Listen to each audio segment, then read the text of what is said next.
উদ্বোধন আর যে কাজগুলো বাকি আছে তাদের উদ্দেশ্যে কি বার্তা থাকবে? বাকিটা আমরা মানে 100%-এর মধ্যেই মোটামুটি আমরা 60% কভার করে ফেলেছি। বাকি ইলেকশনের আগে আরও 20% হয়ে যাবে, আর 20% যেটা বাকি থাকবে আমরা নির্বাচনের পরে বেড়মুদ 2 নম্বর অঞ্চল রাস্তা বলে আর মানুষের কোনো সমস্যা থাকবে না।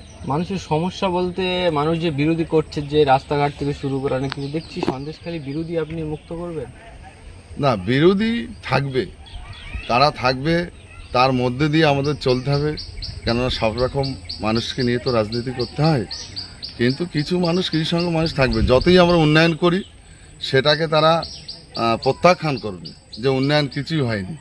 সেজন্য কিছু মানুষ থাকবে, তাদেরকে নিয়ে আমাদের চলতে হবে। এই সন্দেশখালী বারবার তো অভিযোগ উঠেছে সন্দেশখালী দুর্নীতি হচ্ছে, কিন্তু আজকে দেখছি আপনি একেবারে ঘটনাস্থলে এসে দেখছেন, স্কিম বানাচ্ছেন, আপনি কাজ করছেন, কি বলবেন? দেখেন, সেই সময় কিছু মিডিয়া এবং বিরোধী দলনেতা সেটাকে হাইলাইট করে সন্দেশখালীকে একটা রাজনৈতিক ইস্যু করে গোটা পশ্চিমবাংলাকে ছড়িয়ে দিতে চেয়েছিল।